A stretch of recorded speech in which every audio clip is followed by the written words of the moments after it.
Hi friends, welcome back to my YouTube channel. तो आज की वीडियो बहुत ही ज़्यादा इंटरेस्टेड एवं नॉलेजेबल होने वाली है। ठीक है, तो अभी तक आपने अगर हमारे चैनल को सब्सक्राइब नहीं किया है तो सब्सक्राइब कर दें एंड बेल आइकन का बटन दबा दें।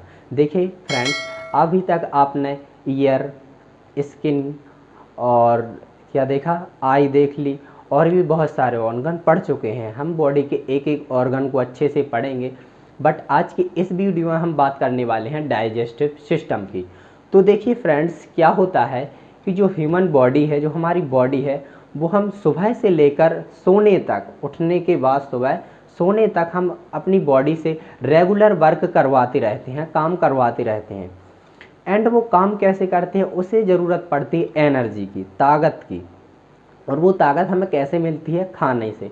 जब हम खाना खाते हैं तो हम उससे एनर्जी मिलती है, एंड एनर्जी मिलती है तो हम काम कर पाते हैं। वो कहते हैं नहीं कि पहले खाना खा लो तब तुम वर्क करना। ठीक है, तो कुछ ऐसा होता है। तो वो खाना कैसे मतलब पचता है और कैसे हमें एनर्जी मिलती है, तो इस वीडियो में हम यही देखेंगे डाइजेस्टिव सिस्टम में, जिसे हम पाचन तंत्र बोलते हैं। तो फ्रेंड्स देखिए कि ऐसा नहीं है कि जो मेडिकल स्टूडेंट हैं उन्हीं को ये मालूम होना चाहिए कि जो पाचन तंत्र है वो कैसे काम करता है, बल्कि हर एक पर्सन को मालूम होना चाहिए कि जो हमारा डाइजेस्टिव सिस्टम है, मतलब जो हम खाना खाते हैं, वो कैसे हमारी बॉडी में एब्जॉर्ब होता है एंड कैसे एनर्जी में कन्वर्ट होता है, कैसे हमें ताकत मिलती है, तो ये पता होना चाहिए। तो चलिए देर ना करते हुए चलिए देखते हैं हम डाइजेस्टिव सिस्टम को। तो डाइजेस्टिव सिस्टम, अब सिस्टम क्या है पहले ये समझ लें। तो देखिए, जैसे ही कोई भी एक सी चीज़ों का संग्रह होता है तो उसे हम सिस्टम बोलते हैं। जैसे हम कंप्यूटर को कंप्यूटर सिस्टम भी बोल देते हैं, क्योंकि कीबोर्ड, माउस, मॉनिटर, एक सारी चीज़ें मिलती हैं। तो एक सारी चीज़ें मिलती हैं तो उसे बेसिकली सिस्टम बोलते हैं। लेकिन इसे हम देखेंगे डाइजेस्टिव सिस्टम मतलब पाचन तंत्र। पाचन तंत्र, तो पहले हम देखते हैं इसकी डेफिनेशन को कि ये क्या है। तो देखिए, the digestive system is a collection of organ and gland. ठीक है, ऑर्गन एंड ग्लैंड। तो जो पाचन तंत्र है, जो डाइजेस्टिव सिस्टम है, वो क्या है? ऑर्गन एंड ग्लैंड से मिलकर बना हुआ। ऑर्गन जैसे कि माउथ, ईसोफेगस, स्टमक। ठीक है, स्टमक हो गया, और large intestine, small intestine, anal canal, इन ऑर्गन से मिलकर जो हमारा डाइजेस्टिव सिस्टम है बना है। एंड ग्लैंड जैसे कि पैंक्रियाज हो गया, लीवर हो गया, ऐसी बहुत सारी ग्लैंड हैं, उनसे जो मिलकर जो डाइजेस्टिव सिस्टम है वो बना हुआ है। Then that work together to break down food. अब क्या करता है कि जो फूड है, जो हमारे ऑर्गन है, जो फूड है, खाने को हम नॉर्मली फूड बोलते हैं। तो जो फूड है वो ब्रेक डाउन होता है, छोटे छोटे स्मॉल पार्टिकल्स में टूटता है। देखिए, into small molecule that can be absorb used by the body.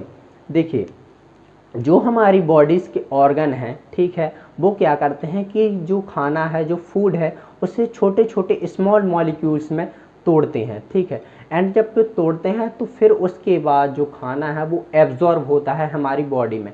Absorb होने के बाद हमें उससे एनर्जी प्रोवाइड होती है, मतलब हमें उससे एनर्जी मिलती है।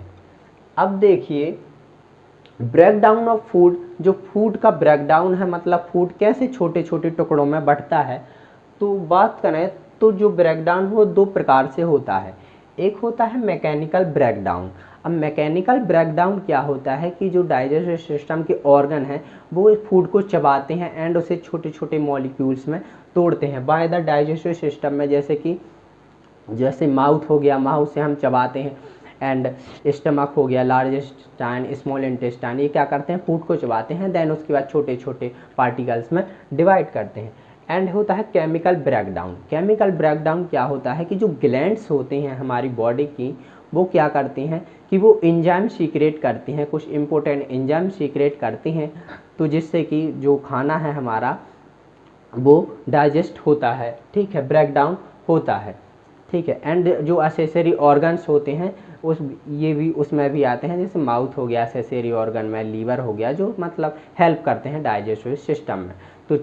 तो चलिए फ्रेंड, अब हम देखते हैं एक्टिविटीज़ ऑफ डाइजेस्टिव सिस्टम कैसे वर्क करता है। तो सबसे पहले देखिए इसमें आता है इंजेशन। क्या? इंजेशन। तो इंजेशन क्या कहलाता है? फूड को माउथ में इनटेक करना। हम फूड को माउथ में सबसे पहले क्या करते हैं? इनटेक करते हैं, मतलब मुंह में लेते हैं, ठीक है। एंड इंजेशन के बाद आता है प्रोपल्सन। प्रोपल्सन, तो प्रोपल्सन नाम से ही पता चल रहा है कि फूड का आगे मूव करना, मतलब जो हम फूड लेते हैं मुंह में, ठीक है, उस क्या होता है कि उससे सलाइवा में मिक्स होके, जिसे हम बोलस बोलते हैं, सलाइवा से में मिक्स होके बोलस बन जाता है। एंड इसके बाद क्या करता है कि जो फूड है वो स्मॉल इंटेस्टाइन में, लार्ज इंटेस्टाइन में मूव करता है, ठीक है। तो ये होता है क्या? प्रोपल्सन, ठीक है। एंड इसके बाद होता है डाइजेशन। डाइजेशन, डाइजेशन हम देख चुके हैं कि इसका डाइजेशन दो प्रकार से होता है, केमिकल ब्रेकडाउन एंड देन उसके बाद आता है मैकेनिकल ब्रेकडाउन। तो दो प्रकार से होता है, केमिकल एंड मैकेनिकल ब्रेकडाउन। छोटे और छोटे पार्टिकल्स में हमारा जो फूड है वो डिवाइड होता है, ठीक है। एंड उसके बाद हमें होता है एंड एब्जॉर्प्शन। एब्जॉर्प्शन, अब फूड छोटे छोटे पार्टों में जब डिवाइड होता है तो उसका क्या हो जाता है? फिर एब्जॉर्प्शन हो जाता है। देन एब्जॉर्प्शन होता है हमारी बॉडी में फूड का। एंड उसके बाद पता है आपको कि हमें एनर्जी प्रोवाइड मिलती है, हमें एनर्जी मिलती है, क्योंकि जब एब्जॉर्प्शन होगा टिश्यू में पहुंचेगा, न्यूट्रिएंट्स होते हैं, जो न्यूट्रिएंट्स हमें मिलते हैं फूड से, वो हमारी बॉडी में एब्जॉर्ब होंगे, उसके बाद हमें ताकत मिलेगी, एनर्जी मिलेगी, तो वो कहलाता है हमारा एब्जॉर्प्शन। And elimination. एलिमिनेशन, तो एलिमिनेशन क्या कहलाता है कि जो फूड डाइजेस्ट नहीं हुआ, मतलब जिससे कि हमें एनर्जी प्रोवाइड मिल गई, न्यूट्रिएंट्स सारे फूड से निकल गए, अब जो वेस्ट प्रोडक्ट बचते हैं, जो वेस्ट बचता है, वो क्या होता है कि हमारी बॉडी से एलिमिनेट हो जाता है, एक्सक्री आउट होता है, मतलब निकल जाता है, हम एनर्स से उसे एक्सक्री आउट कर देते हैं। तो ये होता है एलिमिनेशन, जो कि फूड बचता नहीं है, वो एक्सक्री आउट हो जाता है। तो इस प्रकार से वर्क करता है। हाय फ्रेंड, तो चलिए अब हम देख लेते हैं डाइजेस्टिव सिस्टम की anatomy. Anatomy of digestive system. तो क्या होता है कि देखिए, तो फर्स्ट है ये हमारा माउथ, जिससे हम फूड इनटेक करते हैं सबसे पहले, ठीक है, माउथ में इनटेक करते हैं। एंड ये जो आप नली देख पा रहे होंगे, इसे बोलते हैं हम ईसोफेगस। ईसोफेगस, ठीक है। एंड इसके बाद ये है हमारा लीवर, ठीक है, लीवर। एंड इसके बाद ये होता है हमारा स्टमक, जिसे हम नॉर्मल आमाशय भी बोलते हैं। एंड ये है हमारा पैंक्रियाज, जो आप देख पा रहे होंगे, इसे हम पैंक्रियाज बोलते हैं। एंड इसके बाद ये है हमारी लार्ज इंटेस्टाइन। लार्ज इंटेस्टाइन हम नॉर्मली भाषा में इसे बड़ी आंत बोलते हैं। एंड ये है स्मॉल इंटेस्टाइन, जिसे हम छोटी आंत बोलते हैं, ठीक है। एंड इसके बाद आप देख पा रहे होंगे ये है रेक्टम, एंड जहाँ से हम फूड को एक्सक्री आउट करते हैं, ये है हमारा एनस, ठीक है। एंड जो लीवर के पास होता है छोटा सा, इसे हम बोलते हैं गाल ब्लैडर। तो कुछ इस प्रकार से एनाटॉमी होती है ये। तो चलिए अब हम देखते हैं जो एनाटॉमी है डाइजेस्टिव सिस्टम की, जो ऑर्गन है, इन ऑर्गन को दो पार्टों में डिवाइड करते हैं। फर्स्ट है हमारा प्राइमरी ऑर्गन एंड सेकेंड है हमारा एक्सेसरी ऑर्गन। तो प्राइमरी ऑर्गन क्या है? जो बेसिकली फूड का डाइजेस्ट करते हैं, फूड को एब्जॉर्ब करते हैं, ठीक है। तो कौन कौन से हैं वो? सबसे पहले है माउथ। प्राइमरी में मैं इस वाले से टिक लगाते जा रहा हूँ, ये है first mouth primary organ. And second है ओशियोफेगस, जिसे हम एशियोफेगस बोलते हैं, ठीक है। एंड थर्ड है हमारा स्टमक, ठीक है, ये प्राइमरी ऑर्गन्स हैं। एंड इसके बाद हाँ, लार्ज इंटेस्टाइन, ठीक है। एंड इसके बाद है स्मॉल इंटेस्टाइन, ठीक है। एंड इसके बाद है रेक्टम एंड एनस। तो कुछ ये है हमारे प्राइमरी ऑर्गन, ठीक है। अब हम देखते हैं कौन?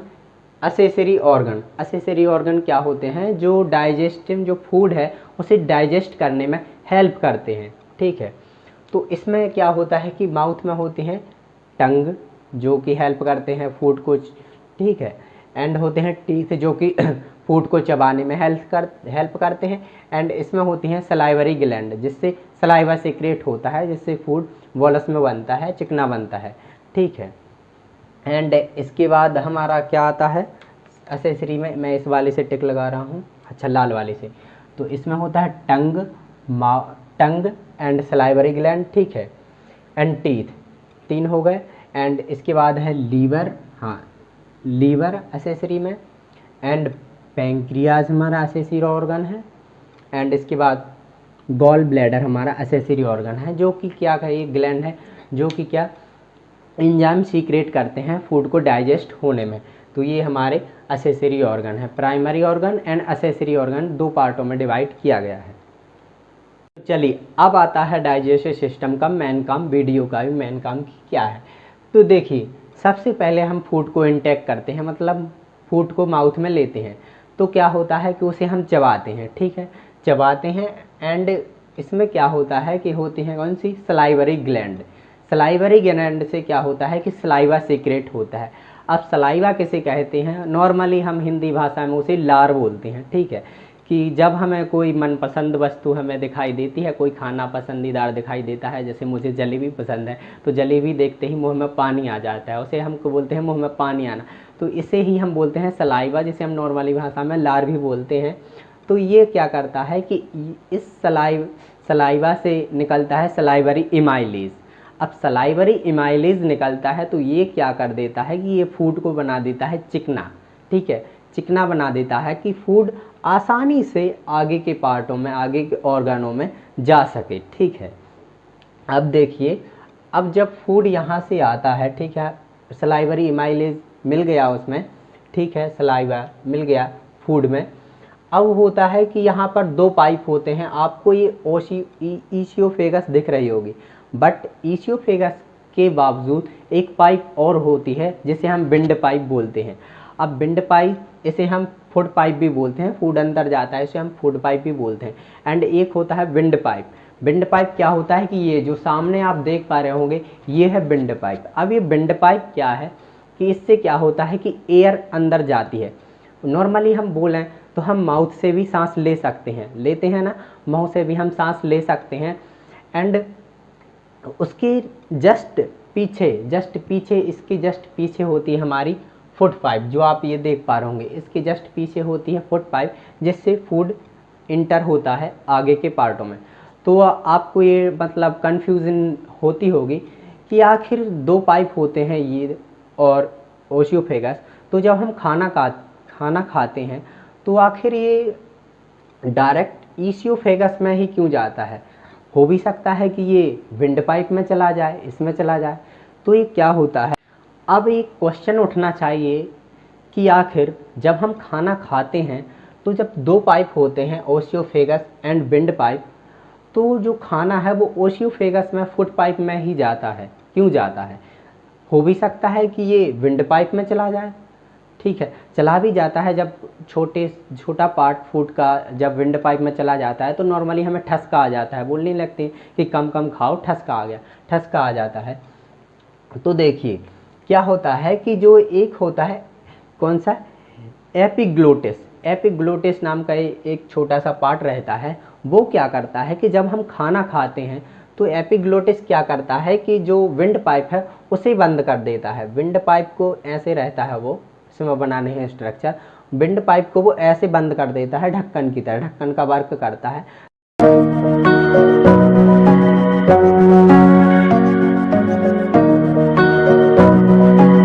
ताकि जो फूड है वो डायरेक्ट किस में जाए, ओशियोफेगस में जाए, मतलब फूड पाइप में ही जाए, विंड पाइप में ना जाए, इसलिए वो क्या कर देता है, बंद कर देता है। तो ये वर्क होता है एपिग्लोटिस का, ताकि फूड जो है वो फूड पाइप में ही जाए, विंड पाइप में ना जाए। और कभी कभी ऐसा हो भी जाता है कि धोखा धड़ी से उसका काम थोड़ी हो जाता है उल्टा सीधा, तो वो खाना चला जाता है हमारा विंड पाइप में, तो तुरंत हमें ठसका आ जाता है, ठसकी आने लगती है। तो इस प्रकार से वर्क होता है। अब देखिए जब फूड यहाँ से अंदर आया, कहाँ, यहाँ पर, तो जो हमारी ईसियोफेगस है, ये नॉर्मली पाइप आप देख पा रहे होंगे, इसका बड़ा रोल है। देखिए अब देखिए जो हमारी ईसियोफेगस है ये नॉर्मली ऐसी नहीं है जैसे आप देख पा रहे होंगे, ठीक है। जैसे मान लो कि ईसियोफेगस है, तो भगवान चाहता तो इसे सीधी बना सकता था, मतलब कि ऐसा हो सकता था कि हम फूड यहाँ से डालें और डायरेक्ट नीचे गिर के कहाँ आ जाए, स्टमक में आ जाए, मतलब ठीक है, यहाँ पर आ जाए।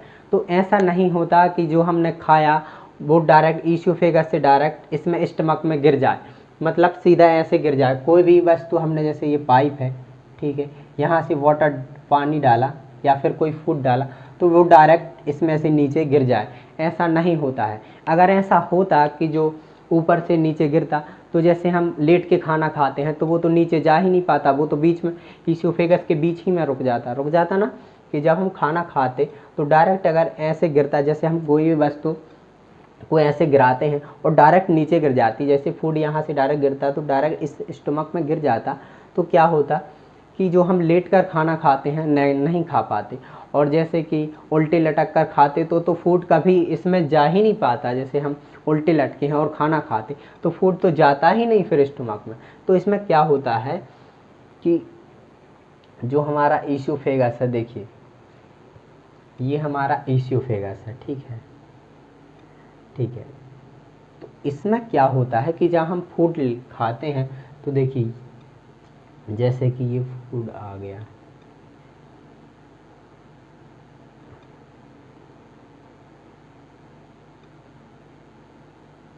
ऐसा, तो देखिए क्या होता है कि जो हमारा ईसोफेगस है ये बनी होती है मसल्स की। अब मसल्स की बनी होती है, जैसे ही हम फूड लेते हैं, ठीक है, फूड खाते हैं, तो जो फूड होता है ऐसे जो फूड आया तो इसमें क्या होता है कि मसल्स की बनी होती है, तो इसमें क्या होता है कि कॉन्ट्रैक्टिव एवं एक्सपेंडेड होती है हमारी ईसोफेगस। यहाँ पर जैसे देखिए ये कॉन्ट्रैक्टिव हो गई, ठीक है, एंड जैसे ही ये फूड अंदर आता जाएगा और ये एक्सपेंडेड हो जाएगी, ये एक्सपेंडेड मतलब फूल जाती है, एंड देन इसके बाद जाके ऐसे हो जाती है, ठीक है। तो ये एक्सपेंडेड, कॉन्ट्रैक्टिव एवं एक्सपेंडेड तरीके से जो फूड है यहाँ स्टमक में आता है, ठीक है, इस प्रकार से आता है कॉन्ट्रैक्टिव एंड एक्सपेंडेड। तो इसी मूवमेंट को हम बोलते हैं पेरिस्टाल्टिक मूवमेंट, ठीक है, इस मूवमेंट को हम क्या बोलते हैं, पेरिस्टाल्टिक मूवमेंट। इससे क्या होता है कि खाना हम लेट कर भी खा सकते हैं और उल्टे लटके हैं तो भी हम खाना खाएंगे तो भी वो स्टमक में ही जाएगा, ठीक है। तो ये इस प्रकार का वर्क होता है। तो चलिए, अब जब फूड क्या होता है कि जब यहाँ से इसमें आता है तो यहाँ पर होते हैं स्प्रिंटर। क्या? स्प्रिंटर क्या होते हैं कि जो खोलते हैं एंड बंद होते हैं। तो ऐसे ही एक स्प्रिंटर रहता है। तो जब हम फूड लेते हैं, एंटर करते हैं, तो जब फूड यहाँ से स्टमक में आता है तो स्टमक में एक स्प्रिंटर होता है, यहाँ पर नॉर्मली बोला जाए तो दरवाज़ा होता है, ठीक है। तो वो खुल जाता है, एंड खुल जाता है तो फूड कहाँ आ जाता है, स्टमक में, एंड वो तुरंत बंद हो जाता है ताकि जो फूड इसमें आया तो वो वापस ना जाने लगे, ठीक है। तो ये बंद हो जाता है और जैसे ही फूड लेते हैं तो खुल जाता है एंड फिर बंद हो जाता है। तो ये स्प्रिंटर होता है। अब देखिए स्टमक। तो स्टमक क्या होता है कि जो स्टमक की बाहरी लेयर्स होती है ये बनी होती है मसल्स की बनी होती है स्टमक की, एंड स्टमक की जो अंदर की दीवारें हैं, जो स्टमक के अंदर वाली ये दीवारें हैं, ये वाली अंदर वाली, तो इससे क्या होता है कि गैस्ट्रिक ग्लैंड पाई जाती हैं। इसकी अंदरूनी दीवार पर गैस्ट्रिक ग्लैंड होती हैं जो कि क्या करती हैं कि हाइड्रोक्लोरिक एसिड रिलीज करती हैं, एंड हाइड्रोक्लोरिक एसिड के साथ साथ प्रोटीन को डाइजेस्ट मतलब पचाने वाले एंजाइम पेप्सिन को रिलीज करती है। कौन को? प्रोटीन को पचाने वाले एंजाइम, कौन सा? पेप्सिन को रिलीज करती हैं, ठीक है। और यहाँ पर 4 से 3-4 घंटे रहता है तकरीबन हमारा क्या, फूड, और यहाँ अच्छी तरह से मिक्स हो जाता है, डाइजेस्ट होने लगता है। एंड इसके बात करते हैं हम लीवर की। तो लीवर क्या है, देखिए, तो सबसे बड़ी ग्लैंड या ऑर्गन की बात करें तो हमारी बॉडी में लीवर ही है। अब हम बात करें तो जो कहते हैं ना कि दारू पीने से लीवर खराब हो जाता है, बेसिकली हो ही जाता है, क्योंकि देखिए इसका काम है जो टॉक्सिक हम लेते हैं, जो हानिकारक एजेंट लेते हैं, जैसे दारू एक हानिकारक पदार्थ है, ठीक है, तो टॉक्सिक है, तो ये क्या करता है, टॉक्सिक को किल करता है, वो टॉक्सिक एजेंटों को किल करने का काम करता है और ये उसका ही काम करता है। एंड देखिए जब हम शराब पीते हैं, जो उसमें टॉक्सिन होते हैं, हानिकारक होते हैं, वो इसे डाइजेस्ट करता है, ठीक है, ज़्यादा वर्क। तो आप जब ज़्यादा दारू पिएंगे तो ये ज़्यादा वर्क करेगा और ज़्यादा वर्क करवाएंगे आप इससे, नॉर्मली से भी ज़्यादा वर्क करवाएंगे, तो बेसिकली वो तो ख़राब होगा ही, ठीक है। अब क्या होता है कि जो लीवर है ये ये पीले हरे रंग का एक लिक्विड छोड़ता है, जिसे हम क्या बोलते हैं, बाइल बोलते हैं, जिसे हम बोलते हैं बाइल। तो जो बाइल रिलीज होता है कहाँ से, लीवर से, वो बाइल टेम्परेरी स्टोर रहता है कहाँ पर, गॉल ब्लैडर में। ठीक है, ये रहता है गॉल ब्लैडर में स्टोर रहता है। अब बाइल क्या करता है कि जो एसिडिक है, एसिडिक जो फूड एसिडिक होता है, ठीक है, फूड होता है एसिडिक, तो फूड एसिडिक को कहा एल्कलीन, फूड एसिडिक होता है, तो बाइल क्या करता है कि बाइल उसे एल्कलाइन में बदल देता है। एल्कलाइन में बदल ग्लोब्यूल्स होते हैं, जो फैट के ग्लोब्यूल्स बड़े बड़े होते हैं, ये क्या करता है कि बाइल उसे छोटे छोटे स्मॉल स्मॉल पार्टिकल्स में डिवाइड कर देता है ताकि उसका डाइजेस्ट अच्छे से हो सके। ठीक, अब देखिए अब क्या होता है कि जो फूड है वो यहाँ पर स्टमक में तो आ गया। अब स्टमक के बाद यहाँ पर भी एक गेट होता है जिसे हम पाइलोरिक स्फिंक्टर बोलते हैं। अब पाइलोरिक स्फिंक्टर जब खुलेगा तो फूड आता है हमारा स्मॉल इंटेस्टाइन में। अब स्मॉल इंटेस्टाइन नॉर्मली हम छोटी आंत भी बोलते हैं, हमारी दादी लोगों से आंतें ही बोलती हैं, कहें आंत है। तो जो स्मॉल इंटेस्टाइन है, जो इसकी लंबाई है वो क्या होती है, 6 मीटर। ठीक है, 6 मीटर तकरीबन 3 मंजिला इमारत इसकी लंबाई होती है। अब इसकी लंबाई इतनी ज़्यादा होती है तो ये कैसे बन जाती है हमारे सिस्टम में, ये क्या होती हैं कि ये मुड़ी हुई होती हैं, जो आप देख पा रहे होंगे ऐसे गठियानी टाइप की होती हैं, मुड़ी हुई होती हैं, जिस कारण से ये आ जाती हैं हमारी बॉडी में। ठीक है, अब बात करें कि जब ये 6 मीटर है तो इसे स्मॉल क्यों कहा गया है, स्मॉल इंटेस्टाइन ही क्यों कहा गया है, लार्ज इंटेस्टाइन क्यों नहीं कहा गया। तो इसलिए नहीं कहा गया इसे लार्ज इंटेस्टाइन क्योंकि ये जो स्मॉल इंटेस्टाइन है ये लंबाई में तो होती है 6 मीटर, बट ये मेन इसका क्या रीज़न है कि ये पतली होती है। ठीक है, ये होती है पतली, इसलिए इसे स्मॉल इंटेस्टाइन बोला जाता है। एक स्मॉल इंटेस्टाइन ही ऐसी वो जगह है जहाँ पर प्रोटीन एंड कार्बोहाइड्रेट अच्छे से डाइजेस्ट हो पाता है। ठीक है, स्मॉल इंटेस्टाइन है वो इंटेस्टिनल जूस सिक्रेट करती हैं। ठीक है, जो स्मॉल इंटेस्टाइन है, स्मॉल इंटेस्टाइन की जो अंदर की दीवारें होती हैं वो इंटेस्टिनल जूस सिक्रेट करती हैं। ठीक है, इंटेस्टिनल जूस सिक्रेट करती हैं जिसमें कि जो एंजाइम होता है, जो एंजाइम उसमें होता है वो क्या करता है कि प्रोटीन को अमीनो एसिड में बदल देता है। ठीक है, अमीनो एसिड में बदल देता है, एंड कार्बोहाइड्रेट को क्या करता है कि ये ग्लूकोज में बदल देता है, एंड फैट को क्या करता है कि ये फैटी एसिड में बदल देता है। यहाँ पर जो हमारा खाना आता है तो यहाँ पर होता है जहाँ तक अच्छे से डाइजेस्ट हो जाता है, एब्जॉर्ब हो जाता है, एंड उसके जो न्यूट्रिएंट हैं, प्रोटीन है, वो अच्छे से हमारी बॉडी में मिल जाते हैं, जिससे हमें एनर्जी मिल जाती है अच्छे से। ठीक है, तो अब ये स्मॉल इंटेस्टाइन में फूड हमारा ऐसा होता है, लास्ट तक ये इसके लास्ट तक जाते जाते फूड अच्छी तरह से डाइजेस्ट हो जाता है, एंड इसके बाद फूड आता है लार्ज इंटेस्टाइन में। लार्ज इंटेस्टाइन आप देख पा रहे होंगे, ये है लार्ज इंटेस्टाइन, जैसे हम बोलते हैं बड़ी आंत। अब इसकी लंबाई होती है तकरीबन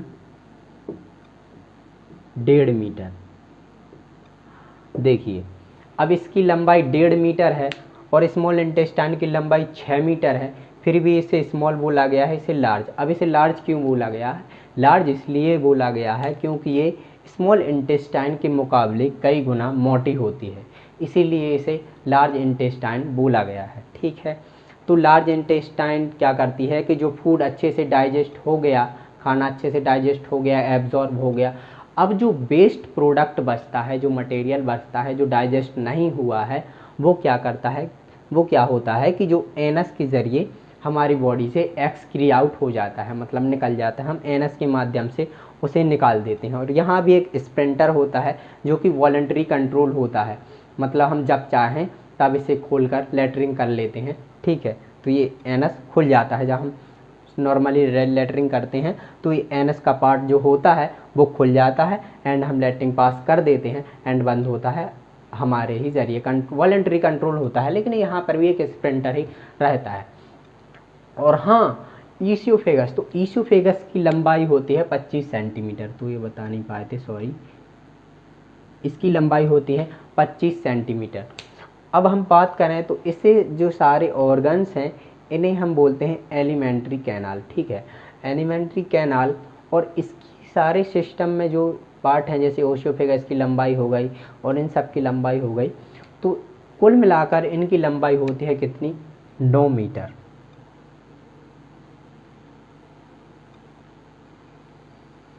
9 मीटर लंबाई होती है।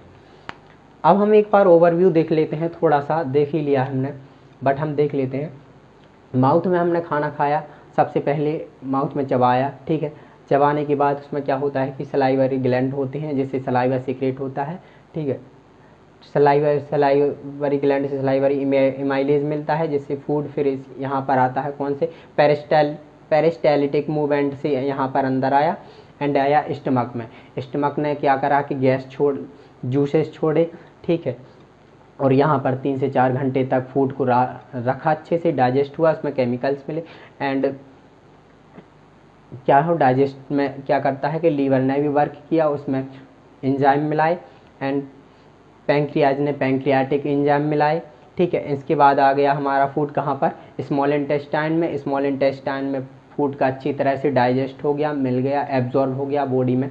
जो प्रोटीन है, मॉलिक्यूल्स हैं ज़रूरी वो हमारी बॉडी में एब्जॉर्ब हो गए।